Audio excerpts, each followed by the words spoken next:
So here in 3.1, we're going to talk about market structures. A few things we need to know about this and goals we're going to have for today. First of all, that we can explain the different characteristics of markets that are identified as perfect competition. Same thing's going to be true for us in monopolistic competition, oligopolies, and monopolies. And then finally, we also want to differentiate between different types of monopolies. We're going to be specifically looking at 4 different types of monopolies, and we want to be able to identify those different types of monopolies and how and why they exist. So starting this off, what we're going to kind of do is look at this as a spectrum. We're going to do this by looking at the number of firms that exist within a market or within a specific industry, whether it's the clothing industry or the car industry or the fast food industry, whatever it might be. And we're going to start this by saying lots right up there and 1 down at the bottom and say we have different options of possible market structures. A market structure is just a fancy way of saying that there's different characteristics that we group markets together based on, such as their organization, maybe on the competition that takes place or the pricing. And there's actually 4 different categories that we're going to be grouping these into as we go. And so we're going to start at the top with lots of firms within the industry and work our way all the way down to 1. So starting at the top, we're going to start with perfect competition. So perfect competition, how we want to define this is that it is many firms in the industry selling identical products. Now, if we were to be honest, this is more or less of a completely theoretical market that exists. We can get kind of close to it, and we're going to do that. We're going to talk about like feed corn, right? In feed corn, there's tons and tons of firms or farmers out there making feed corn, but the product's pretty much identical. And so we see that each firm is going to produce a good that has no unique characteristics. Their product is exactly identical to every other product. So therefore, we're going to say that firms are price takers.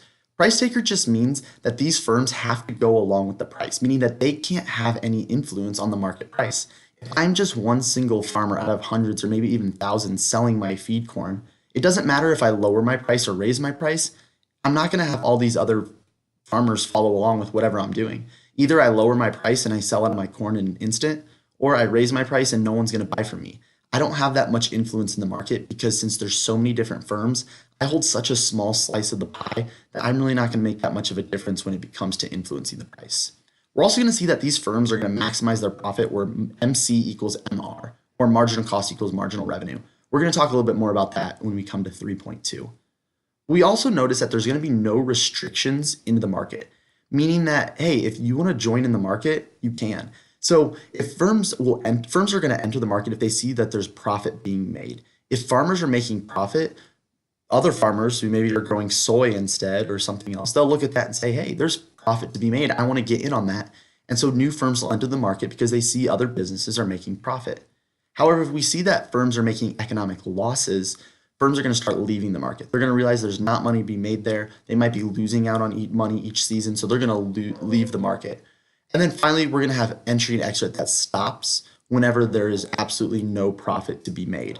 And the reason for this is that we see that, if there's no reason to leave in terms of you're not losing money, but there's no reason to enter, like nobody's making extra money, the number of firms or the firms are going to pretty much stay the same. Entry and exit is going to stop.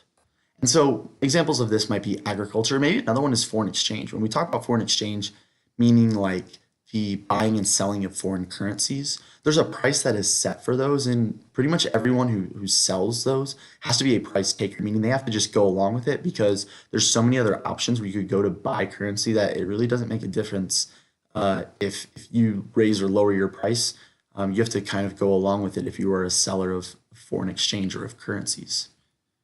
So we'll go to our second one now. This one's monopolistic competition. We're going to see some similarities here between monopolistic competition and perfect competition. Really what it starts with is just it's many firms selling differentiated products. And therefore, there's going to be lots of competition that we're going to see because there's so many different firms and their product is slightly different from one another. And so they're going to have a lot of other ones they have to compete against. When it came to like the farmers and their feed corn, you don't really compete because it's like, okay, you sell for the same price, you sell the exact same product. There's really no way to compete with others. Like you don't have to advertise or anything like that. Whenever we have differentiated products, we're going to see there's a lot more competition because of that. So starting off, we see that monopolistic competition, we would say, is mostly a lot of things that you know. So monopolistic competition is like anything like the fast food industry, the clothing industry, anything where you see lots of different businesses making pretty similar products, but there are differences between their products. So they have to differentiate their products. And what differentiating means is that their product has to stand out in some way. So maybe it's made with a different type of material, or maybe their burger patties are never frozen, they're always fresh, or whatever it might be. They have to make themselves stand out. And when it comes to that competition and standing out, they might compete with the quality of their product. Maybe it is a different type of fabric or a better type of fabric. Maybe it's with the price. They try to compete and say, hey, look, our prices are lower than our competitors. Or maybe just through different marketing and advertising techniques. Maybe they bring in a celebrity or someone who's well known to show that, hey, this person uses our product, this person likes our product, and you should too. Again, as we see, firms maximize the profit where MC equals MR, where marginal cost equals marginal revenue. More of that will come in 3.2. Some characteristics, though, we see that each firm still has a pretty small share of the market. Like, they don't have that big of a slice of the pie. Also, we see there is freedom of entry and exit in the market. Firms can enter the market, firms can leave the market. Like, if you want to start your own clothing brand, if you want to start your own restaurant, there's not a lot of barriers that prevent you from doing that. Also, because of that, because everyone has such a small slice of the pie, we see that there's really no collusion that takes place, meaning that there's no real incentive for firms to compete, because still, even so, they would have such a small portion of the market. So we've been using these examples of restaurant and clothing along the way. Those are two great examples, but there's a lot of other examples that you might know of when it comes to monopolistic competition. So our third one's going to be oligopoly. And as you can see, this comes somewhere between lots of businesses or lots of firms and just one. So oligopoly, we would say, is just a few firms, right? A few firms are competing against one another. They might be producing identical or similar products. And so it's made up of anywhere from maybe 2 to a large handful of firms.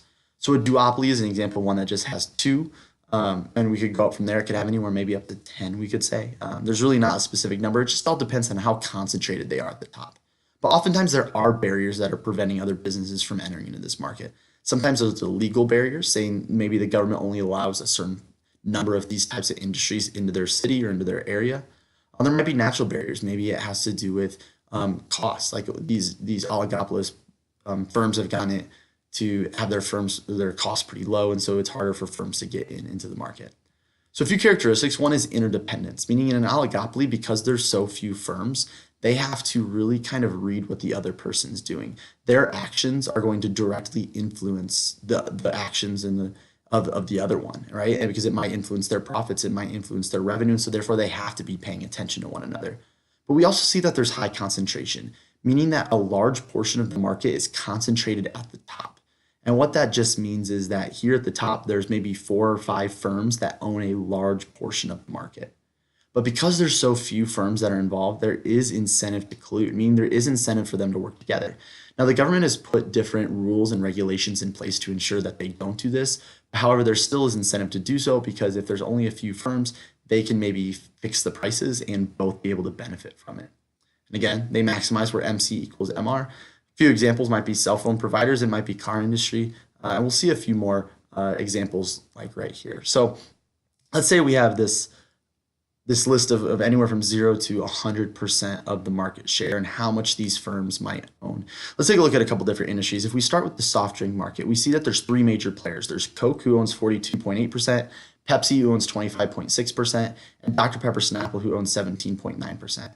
We would call this an oligopoly because, as you can see, those top 3 firms own 86.3% of the market. They own such a large portion of the market there at the top. And therefore, there's only a few firms with a high concentration. They're pretty dependent on one another. You know, Coke falls in line with what Pepsi does. Pepsi might fall in line with what Coke does. We see the credit card market is similar, with Visa, American Express, and MasterCard. Those 3 together taking control of 96.1% of the market. And then even so, the cell phone service industry market, we see Verizon, AT&T, T-Mobile, and Sprint, all with very large percentages of the market. In fact, all those together make up 98.5% of the market. And so different oligopolies, it could be different percentages, but all of them have the one thing in common, that they have high concentration, meaning those top couple firms have such a large percentage of the industry. So we see that in oligopolies, oftentimes these businesses, they have to make decisions based on what they think the other might do, because really, there's rules and regulations that are set in place to ensure that they do not work together or collude. So sometimes they have to make decisions in order to kind of just guess what the other person's doing. And so we see this come up with this idea of what's known as game theory in economics. So let's say you and your friend, You guys get busted for breaking into a car. And maybe you spent a couple of weekends in a row breaking into cars, but finally you get caught one night. And they take you and your friend into different rooms and they say, all right, we caught you red-handed breaking into a car tonight, and we think that you might be also the ones who's been breaking into cars the last couple weekends. We'll give you the options of this. You can confess, and if you both confess, you guys will both get 5 years in jail because you told us that you've been spending weeks breaking into cars. If you both stay silent, though, we only have you on that one breaking into car that we just saw you do. So we'll give you both a year in jail. However, if you stay silent and your friend rats you out, you're going to go to jail for 10 years and your friend's going to get to go free for cooperating and confessing. And finally, if you confess, but your friend stays silent, you get to go free, but your friend goes to jail for 10 years. So what do you do? Well, again, this is just known as game theory. It's this idea of, hey, we got to kind of play this game. What are we going to do? Thinking about what our other person might do, the other person in this game, the other player might do. So if we look here, if we were to say, okay, if my friend was to confess, what's my best option? My best option is to confess. I'd rather spend 5 years in jail than 10 years in jail. How about with staying silent? If with staying silent, confessing is also a best option because you'd rather spend 0 years in jail than 1 year. And so in both cases, we see regardless of what your friend does, it's better for you to confess because that's your dominant strategy. No matter what the other person chooses to do, you're better off confessing. Now, your friend's going to be presented with the same options. Your friend might say, should I confess or stay silent? And your friend chooses to confess because they'd rather spend 5 years in jail than 10. They're given the option of confessing or staying silent whenever you stay silent. And they say, ooh, I'd be better off confessing. I'd rather spend 0 years in jail than 1 year in jail. And so what they end up doing is they have a dominant strategy at confess as well. And you guys would both confess. We call this a Nash equilibrium. It's an outcome where both of your dominant strategies overlap and you have no incentive to deviate or to go and do something else. And so because your strategies overlap right here, we'd say you both confess and go to jail for 5 years, despite there being better options out there for you. Like it would have been better off for you to both stay silent. However, because what we see is that you both have to play off not knowing exactly what the other person might do, just what you think they might do, you're both going to end up confessing. Now, why are we talking about this with oligopolies? Well, it's because the same thing holds true whenever we talk about businesses like Coke and Pepsi. They maybe have to decide whether or not they're going to raise their price or keep the price the same. However, they can't work with the other or collude with the other and meet with the other to decide what's our best option. So obviously, both of them, the best option would for them to both be to raise their prices. Since they're really the two major players, they would both make a lot more money. And so they would both make, say, $150 million in revenue this month. If they both keep their prices the same, they're only going to make $100 million in revenue. However, if Coke kept their price the same while Pepsi raised their price, Pepsi would be undercut by Coke. And so Coke would make a ton more money and Pepsi would lose out. They would only make $25 million. Now, if Coke decided to raise their price, but Pepsi kept their price the same, Pepsi would be undercutting Coke in that case, and Pepsi would make a whole ton of money. So again, if Pepsi was to raise their price, is Coke better off raising their price or keeping their price the same? Well, Coke would be better off keeping their price the same. They'd rather undercut Pepsi and make a lot more money. What about if Pepsi was to keep their price the same? Well, Coke doesn't want to raise their price against that. They'd rather keep their price the same. So Coke there has a dominant strategy. Pepsi does the same thing. They say we want to keep our price the same if Coke raises it. We also want to keep our price the same if Coke keeps theirs the same. Therefore, we have a dominant strategy and we both overlap there at keeping our price the same. Again, they have to just decide what do we think the other group might do or the other player might do, even though we don't know for sure. And that's how oligopolies have to interact. Because they can't work together, but they're dependent on the other ones, they have to make their decisions based on what they think the other might do. So that brings us to our last one, and that's a monopoly. And some of you guys are familiar with the idea of monopoly because you've played the game before. You know that monopoly has to do with owning everything on the board. That's kind of what a monopoly does within an economy. A monopoly is just one firm with complete control of the market, meaning there's no close substitute and there's really high barriers or it's really difficult to enter into the market. These firms, again, are also going to maximize their profit where MC equals MR. But monopolies have complete control over the market. They can do whatever they want and set their prices in whatever way. However, we're going to see that the government does step in and try to prevent that from happening. But because of this, consumers don't have any other option, so oftentimes they have to purchase from that single firm. And the barriers that are there, like we said, there's high barriers, and this is because there might be natural, legal, or even ownership barriers to entry. Like De Beers with diamonds, like they own 90% of the diamond industry at one point because they owned practically all the diamond mines, right? That's an ownership barrier to entry. We see that there are some monopolies that exist. We'll talk a little bit about this in a minute. But natural, geographic, technological, and government monopolies all do exist.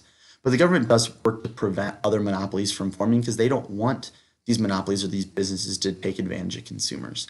So an example of this might be local utilities, like your local electric company might be a really good example of this. So what are the types of monopolies that do exist though? Well, we see natural monopolies, like we said, the electric company. Now this natural monopoly exists because it's actually cheaper for one electric company to spread the electric grid across the entire city, and because they're able to operate at such a low average cost that way. If they were competing with other firms, what they would see is that those costs that they have are being spread out across fewer customers, and therefore all the customers are paying a higher price. It actually works out better for us to only have one of those businesses in town because it helps us, the consumer, to actually have a lower price. And the government steps in to make sure that they don't abuse that. Geographic monopolies exist when maybe there's a small town that only has one grocery store. That grocery store being the only option within maybe 30 minutes of all directions, they essentially have a monopoly. Like they could set their prices as they please. They can essentially act as a monopoly. Technological monopolies is whenever someone has a copyright, patent, or some sort of protected knowledge that they have that no one else does, and because of that, they're able to produce something or produce in a certain way that others can't.